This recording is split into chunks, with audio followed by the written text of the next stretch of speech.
Alors, bienvenue dans le cours de théorie des graphes, le tout premier, où on va voir donc des concepts de théorie des graphes. Alors, cette, euh, ce cours, il va être décomposé en quatre parties. Déjà, on va voir quelques exemples, puis après, on verra la formalisation, mais déjà avoir des idées claires. Puis après, on verra ce qu'est le degré d'un sommet, enfin, du codage matriciel et Python.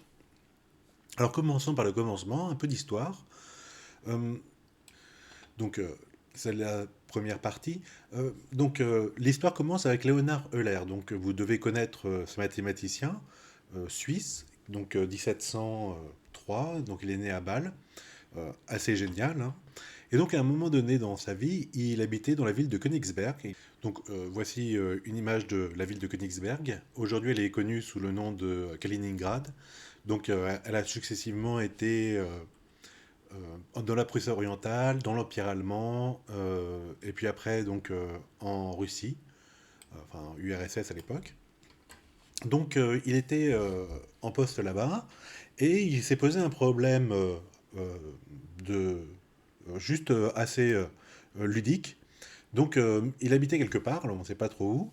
Voilà, Königsberg, enfin oui c'est ça. Là vous voyez donc en bleu la rivière qui passe. En vert, il y a les différents ponts sur cette rivière-là. Et donc Euler s'était dit, mais est-ce que je peux sortir de chez moi le dimanche, faire une balade donc dans tous les quartiers de la ville en empruntant une fois une seule chaque pont et en rentrant chez moi. Donc voilà, donc c'était ça le point de départ. Alors cette ville, il l'a modélisée comme ceci. Donc déjà, il a enlevé bon, les maisons, etc. Il s'est dit, voilà, la rivière passe comme ceci et les ponts sont ici. Finalement, là c'est l'île centrale, hein, donc c'est A, donc à Paris ce serait l'île de la Cité, etc. Là c'est le quartier C, là c'est le quartier D, le quartier B, d'accord. Et est-ce que je peux emprunter une fois une seule ceci? Et puis en final, au lieu d'avoir euh, des îles comme ça, enfin bref, hein, c'est un sommet qui communique avec un autre sommet. Je peux revenir ici, je peux aller sur cette partie-là, donc en D, etc. Donc voici le facsimilé de son article initial, alors donc traduit évidemment en français puisque lui il écrivait en allemand. Donc c'était dans les créations mathématiques, c'était un petit jeu à l'époque. Donc la seconde page ici où on voit donc le dessin de tout à l'heure. Et donc la troisième page où il explique cela. Donc initialement, c'est vraiment l'idée d'un jeu autour de ça. Alors on va voir un exemple de graphe maintenant, un peu plus simple, parce que ici, entre les deux sommets là, vous avez deux arêtes. Bon, on va prendre quelque chose de plus simple. Donc voici un graphe. Qu'est-ce que c'est? Eh bien, donc je vous ai mis ici, c'est la donnée d'un ensemble de sommets. Donc les sommets, bien sûr, c'est A, B, C, D, E, d'accord? Et des relations entre ces sommets, donc pas tous, hein, donc des arêtes, c'est-à-dire des liens entre AB, AC, BC, donc il n'y a pas de lien entre C et D, d'accord, et ainsi de suite. Donc, je vous ai listé ceci. Alors déjà, je vais faire une petite parenthèse formelle en mathématiques.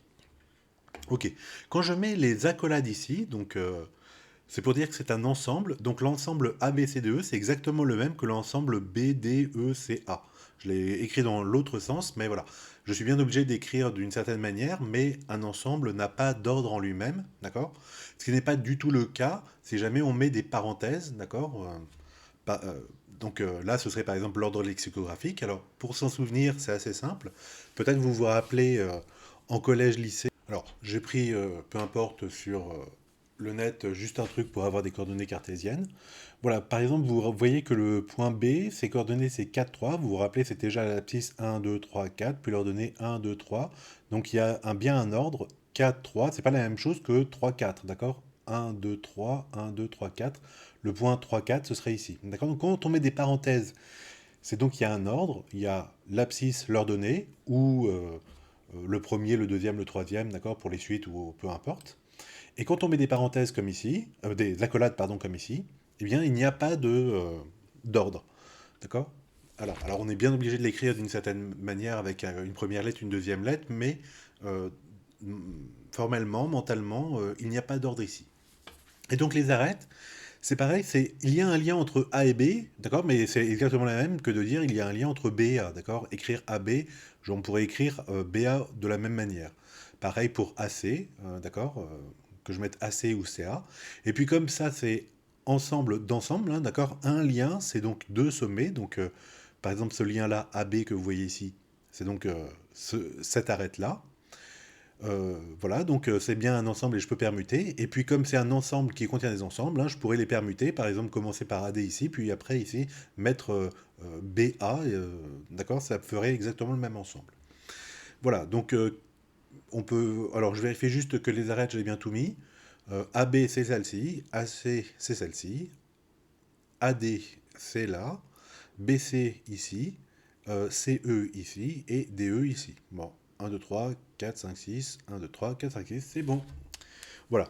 Alors, encore une autre parenthèse. Donc, évidemment, quand on fait ensemble là des mathématiques, hein, donc non seulement on va prendre des graphes qui sont tout petits parce qu'il faut bien qu'on puisse comprendre ce que l'on fait, mais imaginez-vous que les graphes informatiquement parlant, ça peut prendre une taille démesurée, hein. Voilà.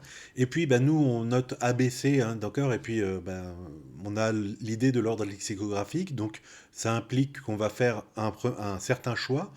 Mais l'ordinateur, lui, il n'a pas du tout l'idée de l'ordre lexicographique. Ou, s'il a, bon, ben, vous savez que quand on note nos fichiers dans les dossiers, pour lui, il y a le 1, le 11, le 111, le 121, etc., avant d'avoir le fichier numéro 2, hein, puisque c'est l'ordre lexicographique et pas l'ordre des nombres. Voilà, donc bref, tout ça pour vous dire, nous, on va avoir une notion d'ordre que l'informatique n'a pas. Donc il faudra essayer de s'extraire de cette notion, même si pour des raisons de praticité, hein, on va préférer entre nous prendre ABC, etc. Alors, je continue. Euh, Comme je vous ai dit tout à l'heure, un graphe, c'est donc un ensemble de sommets et puis des relations entre ces sommets. Alors, il ne faut pas voir ceci comme étant de la géométrie, hein, c'est pas du tout ça.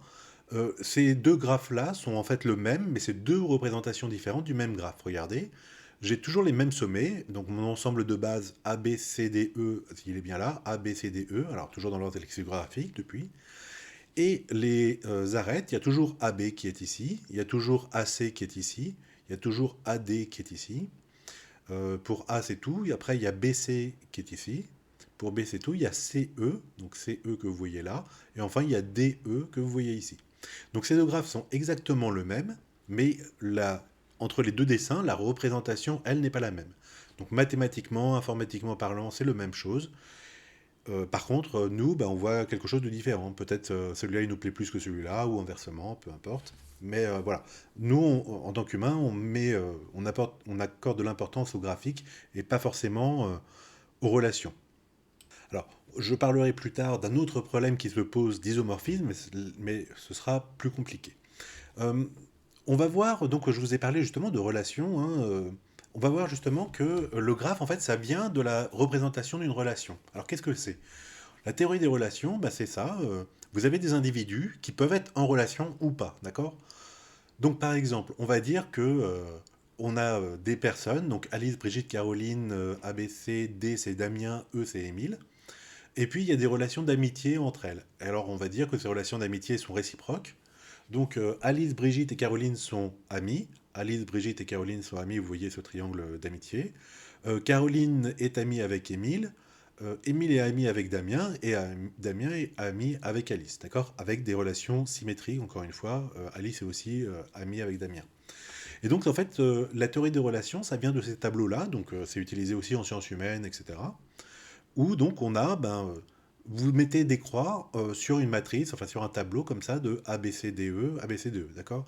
Si elle est symétrique, c'est-à-dire si, comme l'amitié, Alice étant amie avec Brigitte, Brigitte est aussi amie avec Alice, ça veut dire quoi? Ça veut dire que la représentation ici est symétrique, d'accord? Dans le tableau, si jamais je trace la diagonale, quand j'ai une croix d'un côté, je dois avoir la croix symétrique de l'autre. Ok?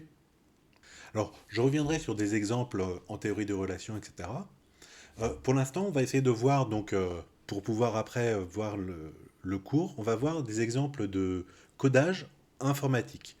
Donc en informatique, il y a deux façons classiques de représenter un graphe. Il y en a plusieurs, il y en a plus après, mais là on va commencer par les deux.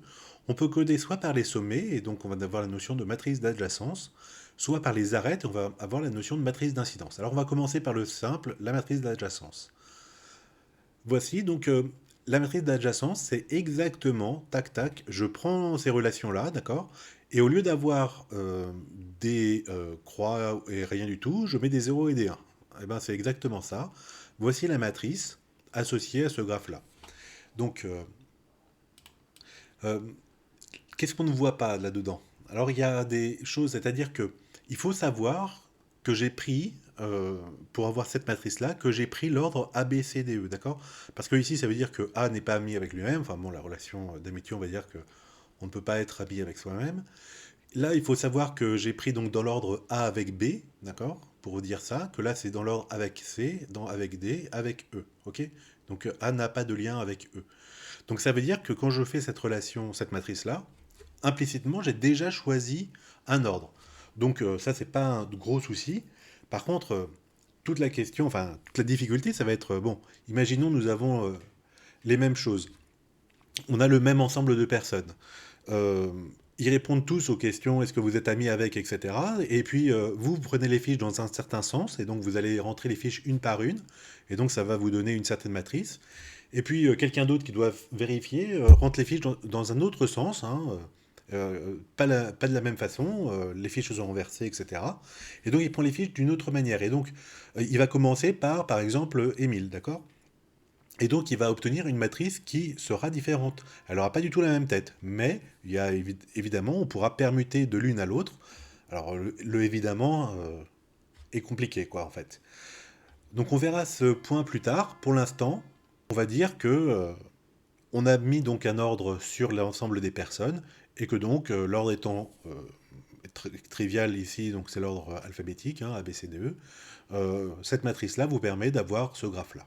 Donc ça, c'est donc la matrice d'adjacence. Maintenant, la matrice d'incidence, c'est-à-dire on va coder non plus par les sommets, mais par les arêtes. Donc cette fois-ci, je vais nommer les différentes arêtes, d'accord? Donc cette arête-là, je l'appelle petit a, cette arête-là, je l'appelle petit b, petit c, petit d, petit e, petit f, d'accord? Je leur donne des noms. Et alors maintenant, donc ma matrice, vous voyez, elle n'est plus carrée, hein, c'est plus les personnes et les mêmes personnes ici, mais d'un côté les personnes, de l'autre les arêtes. Et alors, l'arête petit a, qu'est-ce que c'est? Ben, c'est entre A et C, et c'est pour ça que je vais mettre un en face de A et un en face de C, d'accord? Et puis que des zéros ailleurs. L'arête petit b, elle est là, c'est AB, donc j'ai un et que des zéros. L'arête petit d, c'est CE, donc je n'ai pas A, je n'ai pas B, j'ai C comme extrémité, je n'ai pas D et j'ai E comme extrémité, d'accord? Voilà. Donc c'est une autre façon de représenter ça, et cette fois-ci on a codé non pas en regardant les personnes et quelles étaient leurs relations, mais en regardant euh, quelles sont mes arêtes, et pour chacune d'elles, je dis quelles sont les deux extrémités de cette arête. Alors, commençons peut-être par faire un peu de théorie, pas de complexité encore, mais pour voir un petit peu la taille. Là, si vous avez donc n personnes, vous êtes d'accord que là, vous allez avoir une matrice n croix n. Et donc, si vous voulez la mettre en mémoire d'un ordinateur, ben, ça va vous faire une taille nn. Ok. Ici, si vous avez n personnes et m arêtes, ça vous fait une matrice n croix m. D'accord? Et puis là, comme vous avez que 2 1, donc il y a une possibilité de représenter, parce que donc chaque colonne, il y a exactement 2 1. Donc en fait, il y a aussi d'autres possibilités de représenter ça de manière beaucoup plus concise pour un ordinateur. Et donc voilà, on a comme ça différentes représentations qui induisent un codage différent de votre information dans la machine. Et donc ici, eh ben, il va devoir, si jamais on lui pose des questions, pour toute personne, trouve les personnes qui sont amies, etc., il va devoir parcourir toute cette matrice-là, l'algorithme, alors que ici, il va devoir parcourir une matrice qui n'est pas identique, qui n'a pas la même taille, d'accord? Voilà. Alors si jamais il y a énormément de personnes et puis pas beaucoup de relations d'amis entre eux, bah, c'est peut-être plus intéressant d'avoir cette représentation-là que celle-ci, d'accord? Voilà. Donc après, si on veut gagner de la place, on sait que celle-là elle est symétrique, donc je peux oublier la moitié de la matrice et faire seulement ça, et puis m'arranger quand je fais mon programme pour qu'elle ne considère que ça, hein. Si elle veut le lien entre B et A, ben, elle regardera le lien entre A et B. Et ici, pareil, comme il n'y a que deux éléments, en fait, je peux le coder différemment, hein, pas la peine de mettre des zéros partout, mais je peux très bien mettre que le premier c'est entre A et C, le deuxième c'est entre A et B, etc.